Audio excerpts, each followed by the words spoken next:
उप मुख्यमंत्री मुकेश अग्निहोत्री ने आज राज्य स्तरीय अंडर 19 प्रतियोगिता का राजकीय वरिष्ठ माध्यमिक विद्यालय ऊना में शुभारंभ किया। इस प्रतियोगिता में राज्य के सभी जिलों और 5 स्पोर्ट्स हॉस्टल नदौन, पपरोला, रोहडू, सुंदरनगर व ऊना के कुल 730 छात्र भाग ले रहे हैं। इस 4 दिवसीय प्रतियोगिता में फुटबॉल, हॉकी, बास्केटबॉल और हैंडबॉल की प्रतियोगिताएं की जाएंगी। इस अवसर पर उप मुख्यमंत्री ने खिलाड़ियों के मार्च पास्ट की सलामी ली। कार्यक्रम में स्कूली छात्र छात्राओं ने रंगारंग सांस्कृतिक कार्यक्रम प्रस्तुत किए। उप मुख्यमंत्री ने अपने संबोधन में सभी खिलाड़ियों को शुभकामनाएं देते हुए आशा जताई कि वे आने वाले समय में खेल जगत में अपनी उपलब्धियों से प्रदेश और देश का नाम रोशन करेंगे। प्रदेश में स्कूलों की संख्या बढ़ाने की बजाय गुणवत्ता युक्त और जीवनोपयोगी शिक्षा पर ध्यान केंद्रित किया गया है। इसी मकसद से सरकार ने पिछले साल की तुलना में इस बार शिक्षा बजट में 1000 करोड़ की बढ़ोतरी की है। अग्निहोत्री ने प्रदेश के आर्थिक दिवालिया होने की अफवाहें फैलाने वाले बीजेपी नेताओं को नसीहत देते हुए कहा कि उनको यह पता होना चाहिए कि सरकार ने अकेले शिक्षा के क्षेत्र में ही जब इतनी बड़ी बढ़ोतरी की है तो ये प्रदेश की मजबूत आर्थिक स्थिति की ही बनेगी। हर विधानसभा क्षेत्र में Rajiv Gandhi day boarding school खुलेगा। पहले चरण में प्रदेश में 18 डे बोर्डिंग स्कूलों की मंजूरी दी गई है। इसमें 8 लगभग बनकर तैयार होने को हैं। उन्होंने इस पर प्रसन्नता जताई कि आज खेलों को लेकर समाज के दृष्टिकोण में बदलाव आया है। अब बच्चे शिक्षा के साथ साथ खेलों में भी आगे बढ़ रहे हैं। और अब जो आगे को नए स्कूल भी खोले जा रहे हैं, वो जो कमरा दर कमरा बनाया जाता था, वो प्रणाली बंद करके फुल फ्लैश स्कूल बनाने की प्रक्रिया पे हम काम कर रहे हैं। और उसकी पहली कड़ी में हम हर कॉन्स्टिट्यूंसी में Rajiv Gandhi day boarding school खोलने जा रहे हैं। उनमें 18 की हमने मंजूरी दे दी है और 8 पे लगभग काम शुरू होने जा रहा है। तो इसलिए जब मौजूदा शिक्षा के क्षेत्र में हम जाते हैं और प्राइवेट शिक्षा को देखते हैं और जो आकर्षण उन बच्चों के लिए है वो हम अपने स्कूलों में देने के लिए वचनबद्ध है। उसके लिए अब नई कोशिशें हो रही है, नए प्रयास हो रहे हैं और लगातार कुछ लोग प्रचारित करते हैं कि स्कूल बंद किए जा रहे हैं। सिर्फ वो स्कूल बंद हुए हैं जहां पे बच्चा ही नहीं है, जहां पे 0 बच्चों वाले भी स्कूल अभी चल रहे थे। जहां पे कोई भी बच्चा नहीं था वो स्कूल चल रहे थे। कुछ ऐसे स्कूल हैं जहाँ पे हिमाचल का रहने वाला कोई बच्चा नहीं है, लेकिन बाहर से लोग आए हैं, वो जो है उनके लिए स्कूल चलाए जा रहे हैं। तो ये सारा देख के जो है एक रणनीति पे काम हो रहा है। बहुत जल्दी रैशनलाइजेशन का प्रोसीजर पूरा हो जाएगा।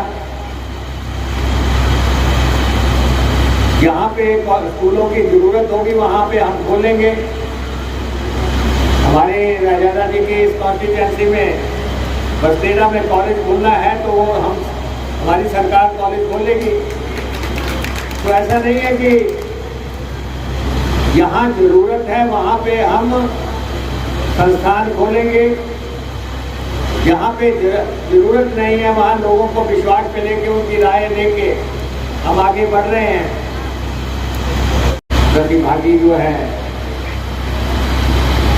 आप ऊना जिला में आए हैं, राज्य स्तरीय खेलों का कार्यक्रम यहाँ पे हो रहा है 3 दिन का। मैं आपको शुभकामनाएं देता हूँ कि आप पूरे अनुशासन के साथ और जीवन में आगे बढ़ने के ललक के साथ आप यहाँ पे जो मेजर गेम्स हो रही हैं उनमें हिस्सा लेंगे और आने वाले समय में हिमाचल प्रदेश का नाम खेल जगत में आप रोशन करेंगे और हिमाचल प्रदेश की सरकार शिक्षा के क्षेत्र में कुछ बदलाव लाने का प्रयास कर रही है। एक समय था कि लगातार स्कूल खुलने की अनाउंसमेंटें आप सुनते थे, लेकिन अब हमारा प्रयास ये चल रहा है कि क्वालिटी एजुकेशन दी जाए, बच्चों को वो परोसा जाए जो उनके जीवन के लिए जरूरी है। और प्रदेश का जो एजुकेशन का बजट है पिछले साल के मुकाबले में उसमें 1000 करोड़ रुपए की बढ़ोतरी हुई है। 8800 करोड़ रुपए के आसपास पिछला बजट था, जो कि अब लगभग 9800 करोड़ के आसपास पहुंचने जा रहा है। तो बहुत बड़ा जंप जो है प्रदेश सरकार ने शिक्षा के क्षेत्र में दिया है। और ये बात उन लोगों को भी पता होनी चाहिए जो रोजाना ये कहते हैं कि हिमाचल प्रदेश का आर्थिक तौर पे दिवालिया हो गया है।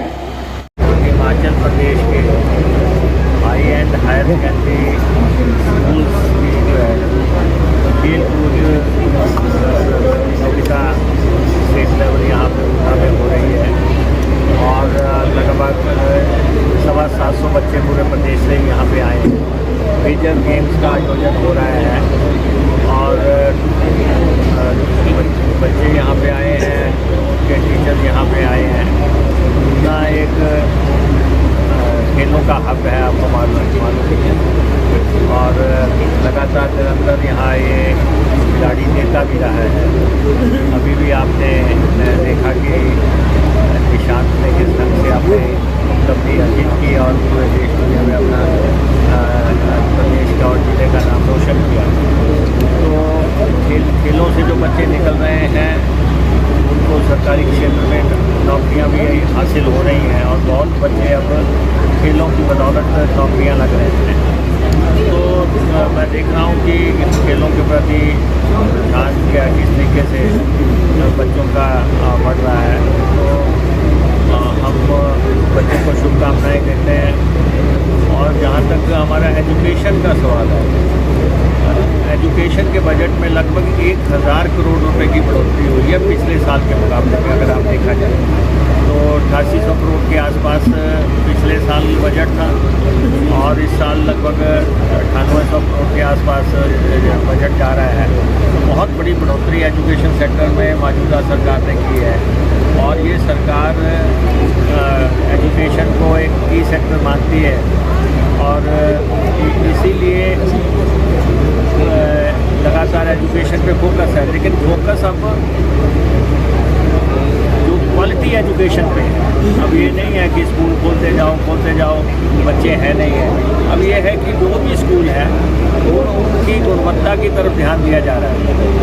और इसके अलावा राजीव गांधी बोर्डिंग स्कूल खोले जा रहे हैं और वो तो हर कॉन्स्टिट्यूंसी में ही खुलने हैं।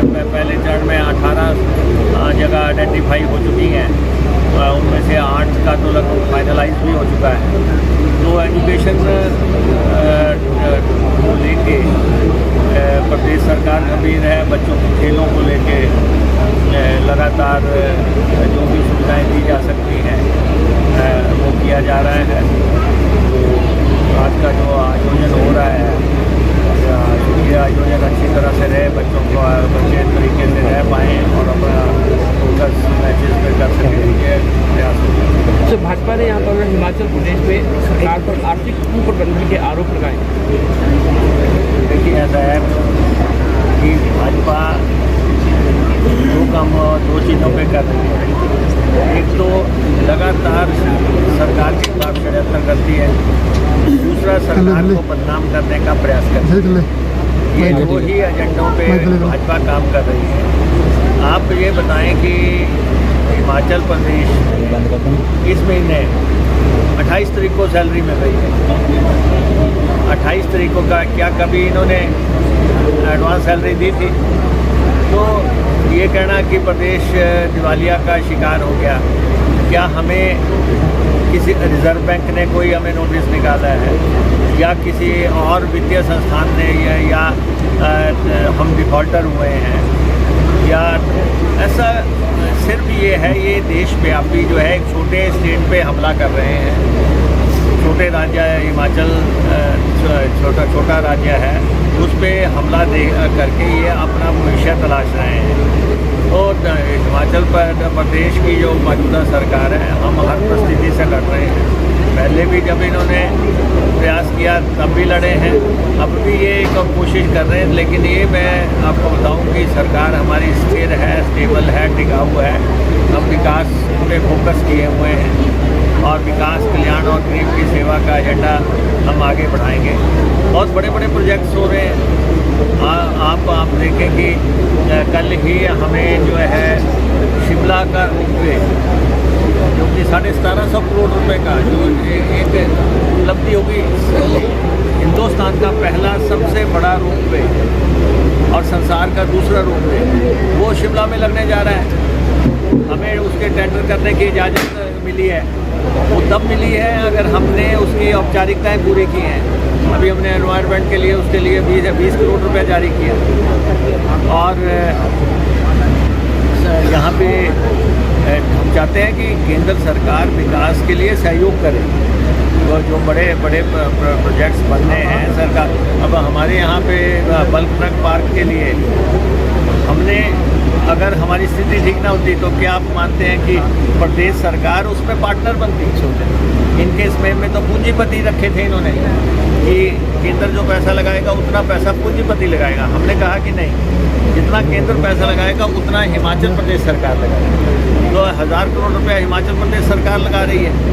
तो ये स्थितियाँ बताती हैं कि हिमाचल प्रदेश सरकार कितनी गंभीरता से प्रोजेक्ट्स को ले रही है। अच्छा, फिर हम चाहते हैं कि शिमला कुल्लू का जो ब्यास का प्रोजेक्ट है 2000 करोड़ रुपए का चैनलाइजेशन का, केंद्र सरकार उसको थ्रू करे। बड़े बड़े प्रोजेक्ट्स हैं, हम तो बनाना चाहते हैं बड़े प्रोजेक्ट्स को।